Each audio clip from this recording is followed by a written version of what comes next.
May 1st, 5/1, is DC Statehood Day, the day when district residents tell the country why it's crucial for DC to become the 51st state. So why is that? DC residents, American taxpayers, don't have a vote in Congress. Yet Congress, as we've just seen, can veto laws passed by DC government. That stops with statehood. Show your DC pride on May 1st. Click now to sign our petition and tell the country that you support DC Statehood. We started DC Statehood PAC to make sure we were bringing another tool in the toolbox to the fight for DC Statehood.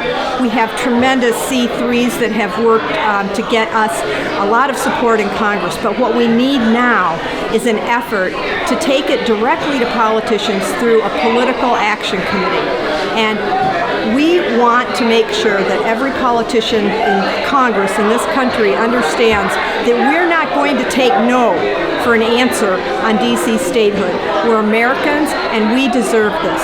It doesn't require a constitutional amendment. It requires an act of Congress. So that's why we're starting DC Statehood PAC to go after, to support the politicians in Congress who support DC statehood, and to make sure that there's a political price that those who oppose us are going to pay. And thank you, Washington, D.C., and people from everywhere.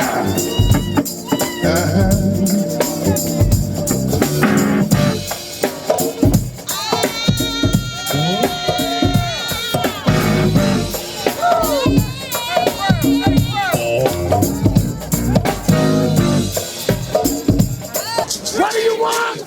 Freedom. Statehood now. Free DC. Statehood now. Free DC. Very well. Statehood.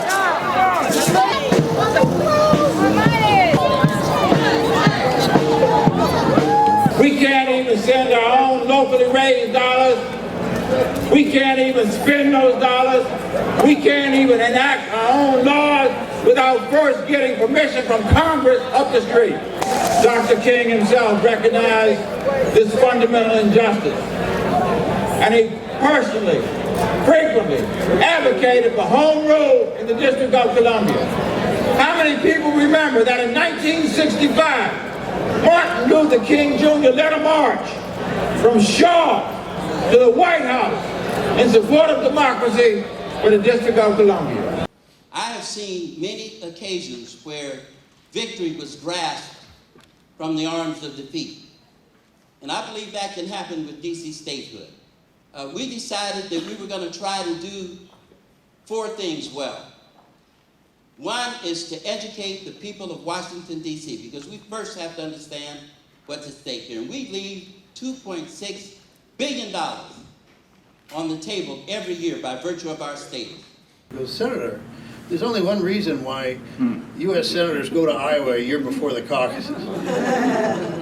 And I still wasn't catching on. And I said, okay. And he says, are you running for president? And I said, what are you, crazy? And then he goes, well, that's not a no. But I came out and I met these wonderful folks. And what we delivered was our message of the reality of the political situation that we face in the District of Columbia. The reality that well over 700,000 of your fellow American citizens don't have the basic American democratic rights that everybody else in the country takes for granted, but that you here in the great state of Iowa celebrate and take to this special level through your caucus process, through the level of civic engagement. No doubt you've heard a lot of different topics throughout this election cycle, whether it's Affordable Care Act or the challenge we have with immigrations and all these different topics. One topic that you haven't heard much about is the injustice that happens in the nation's capital. More than 670,000 American citizens who pay federal taxes. In fact, they pay more federal taxes per capita than anywhere else in the U.S. and who serve in all branches of our military don't have anybody that can go to the House of Representatives or the U.S. Senate and vote on their behalf. And we need to change that. And you are in a very good position to send a message, a strong message to the nation, because this is a national call. So we're very excited about the movement and we thank the Iowans for DC Statehood who are doing incredible visibility work on our behalf. And for DC, we've determined that the one single most unifying thing that we all agree, or mostly agree, is unfinished, is our status as second-class citizens. We don't have the right to vote for Congress, for the Senate, for the House of Representatives. We don't have any say over the confirmation of important offices, including the Supreme Court. We have no say in going to war, yet our sons and daughters and brothers and sisters have to go. We pay more taxes than any other jurisdiction in the United States. We're larger than two and soon to be larger than a third state. We're still not free in the District of Columbia. We're in Afghanistan, in Iraq, all over the world, in Somalia, fighting for democracy for those people, but yet we don't have democracy here in the nation's capital. We don't like that. We're not going to take that. We're going to fight for that. We may have to take a book out of Dr. King's book. We may have to march on the Congress. March on the Congress. We may have to sit in 535 Congress people's offices. Sit there until they give us statehood.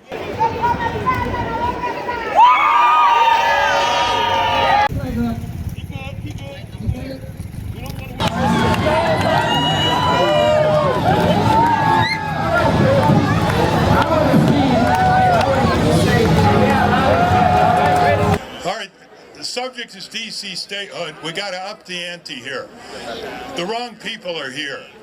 You're the people who have showed up for this rally. We have hundreds of thousands out there who have got to show up. That's the only way we're going to get full sovereignty.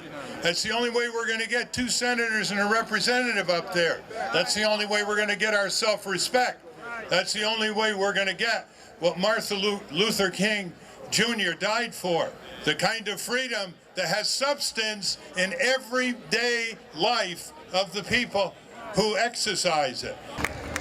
My sisters and brothers, here you are now filling Freedom Plaza. So as you march, make sure that you fill the streets with the spirit that is expressed in Langston Hughes' poem, Democracy. Democracy will not come today, this year, nor ever through compromise and fear. I have as much right as the other fellow has to stand on my 2 feet and own the land. I tire so of people say, let things run their course. Tomorrow's another day. I do not need my freedom when I'm dead. I cannot live on tomorrow's bread. Freedom is a strong seed planted in a great need. I live here too. I want my freedom just as you. I am born and raised in Washington, D.C. I'm a 15 years Army veteran, got out as a captain. So why do I want to see D.C. as a statehood? Well, we deserve it. As a disabled, 100% disabled veteran, there are benefits that other states get, and we in D.C. do not get it. Yes, out of 30,000 plus veterans in Washington, D.C., they deserve representation. They deserve the extra funding that comes from Congress when you are a state. When I say America, I want you to say, tear down this wall. All right, team, ready? America! Oh, let them hear you. America! All right.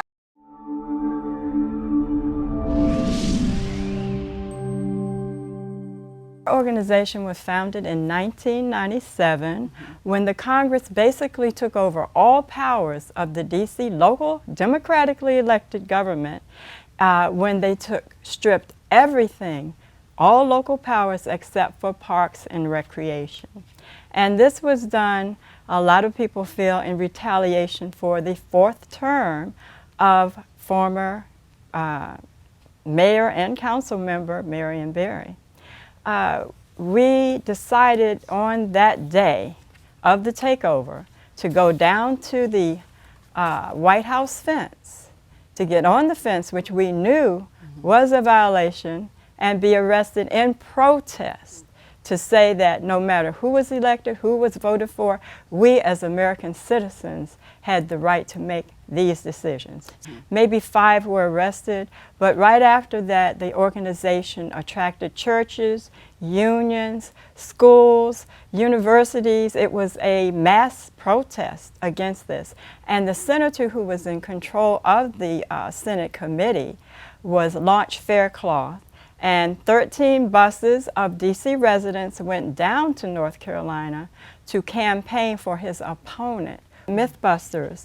And it addresses a lot of things that we found out over the years, that misconceptions that people have about DC getting its rights as a state. There's one that's really funny that I find I would never think of, but they say, well, 51 stars on the flag would ruin the United States flag.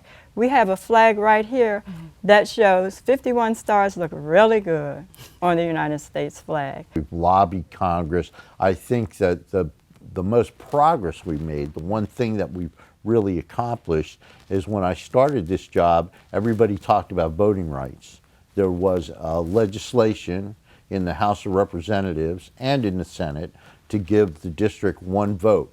It was based on the Missouri Compromise, and they were going to give Utah a vote and DC a vote. That failed, and we were able to change the conversation, I think, from one of a single vote to statehood, and I think that's what we've accomplished. Our basic responsibility, as outlined in the statute that created our office, was to lobby Congress for statehood, and to keep the city council and the mayor's office informed about our progress. So we testified before the city council from time to time and let them know what's going on Capitol Hill. We've broadened our mandate a little bit and get involved in issues that your regular senators and representatives would get involved in, federal legislation and things like gun control and other things that affect our city. Had numerous meetings, but we, Jesse, myself, and Florence, we launched our own campaign for statehood now. In fact, we got the HR 51 introduced. We met with Eleanor. And we had. Was that in your first or your second term? It was second term, 1993.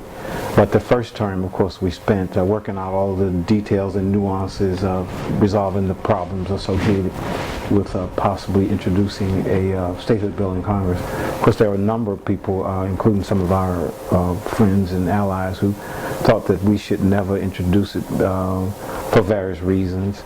But we, our commitment was to have it introduced and debated on whether it passed or not. I thought it was important that I get arrested. It wasn't so much I was eager to get arrested. I was eager to make the point that we are prepared to do whatever we need to do to be free, full citizens of the United States.